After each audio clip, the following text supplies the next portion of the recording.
Mm-hmm. So, like in the early 90s, 1990 or to 94, my sister and brother-in-law lived in Texas, and they loved it here. My sister grew up in New Orleans, and he was a doctor. So they asked me to look for property owned by Lacombe, and they could live in New Orleans or come out here. So I found a for sale sign just up the stream from here, next bend up. And so I called the number. It was just a little for sale sign, no realtor, just private. And it happened to be a banker. Dick Blossman is a banker. I think he's died now, but his family probably still in banking. And so he was selling this property. The reason being, because he was going to build a big boat shed here. From here to Slidell, dig canals through the marshland where the fish breed and the birds love. And so, 80s and, because of the hippies for one thing, in the 80s, we were against development that destroyed all that, so that's where the environmentalist issue really kind of got boosted. There were still people that believed that, but it got a real boost in it. And that was one of those, So that was Kennedy's days, John Kennedy. Mm-hmm. And then that was tragic, that whole time, 68, 67. So, I forgot what I was going to tell you. They didn't get to build all that, though. We were talking so they didn't get to build all that. Yeah, thank you. And we bought this little place here. See, all right. So now there was a logging company that owned this property around James Rivers Corporation out of Washington State, and real nice people. We had a key to the gate because we had a right of way to our piece of property. And so I was talking to a man in Washington. At some point, he said, look, we're going to sell the property, and we're going to ask you or your family, if y'all want to buy it first. Since you have going a right of way and we're connected to someone there, you. So I said, let me ask my Uncle Ed Bernard. He's a rich man, and he's done a lot, and he'd probably, and they were asking $1 million for 1,200 acres, miles on this bayou, right? $1 million. Sounds like a lot of money to college kids. Yes. But I own my house in Lacombe, 2 acres, 2 houses, an old cottage and a new one. $500,000 is worth.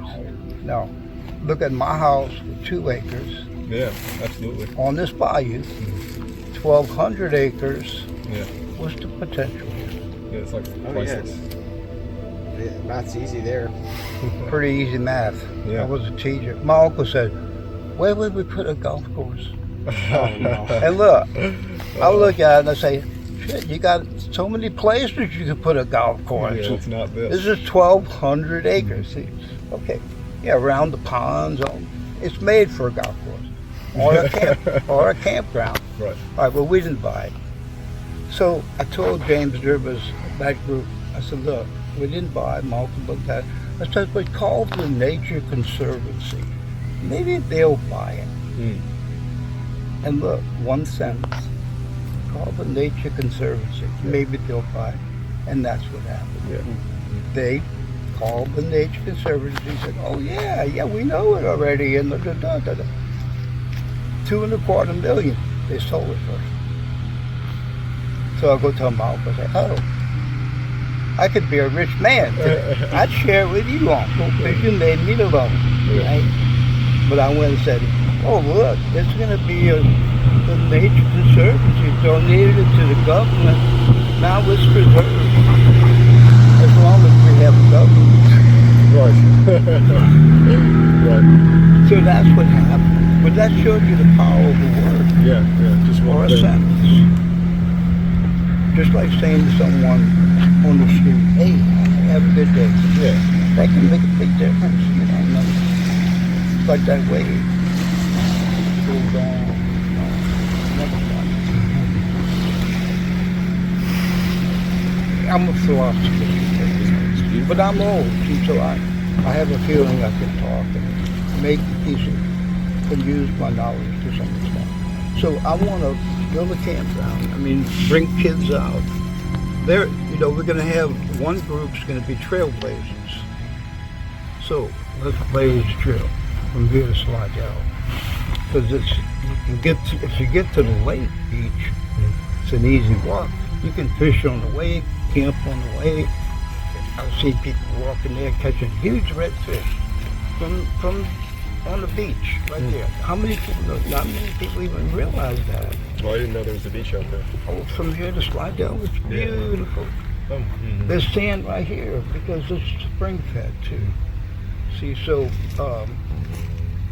yeah, if you went to the mouth of the bayou, which is great. See, people will have kayaks. You can go in one motorized boat, electric, Right. and bring it to beaches on the mouth. And that's beautiful beach, hundreds of yards long at the mouth. See, that's beautiful because you see the sunset there. And you can walk from there to Slidell. All right. To our Highway 11 is where you'd want to go. Go on Google Earth. Okay, here's another fantastic thing. You guys will appreciate things. If you go on Google Earth, you see Lake New Orleans down here, Lake Pontchartrain. You zoom into the mouth of Bayou.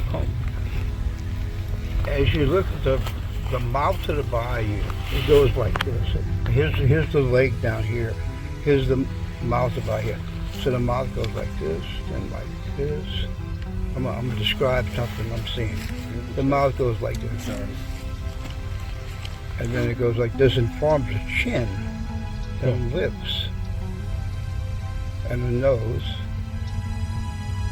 And then right where the eyes would be, it goes, that's where the pineal gland is. That's where our campground is. And then it goes up from there, and then the town of Lacombe was there in the streets, and it looks like the crown of a chieftain. So you're looking at the profile of an Indian chieftain, and Indians used to live here. There's a lot of artifacts. Right here, there's clay pottery. All you gotta do is walk here when the tide goes down.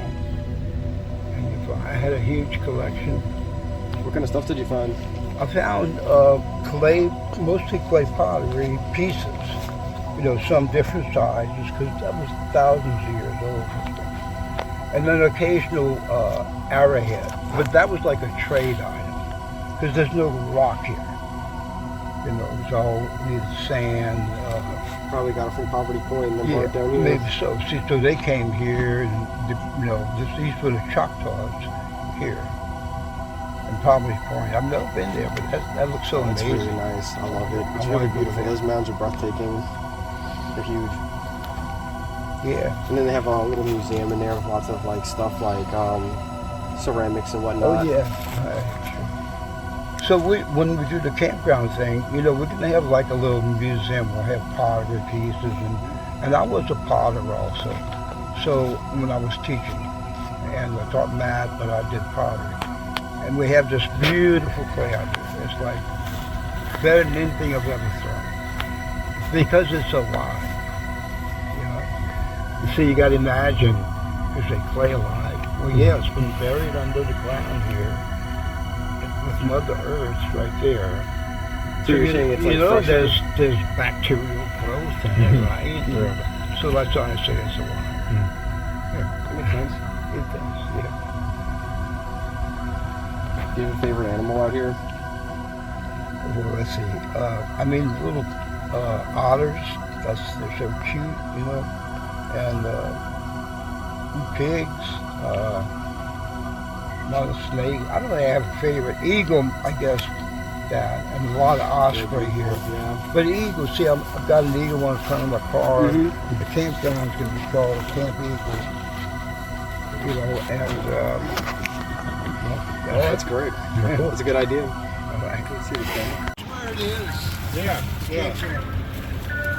You can go down if you want. Down there? Yeah. What you listening to? What's that? Good. It's a little sloppy on the road, but you can go in the middle. Right there? Yeah. Cool. All right, guys. We might do it. Have a good one. Thank you. You too. Oh, it's a beautiful sunset. Absolutely. Later.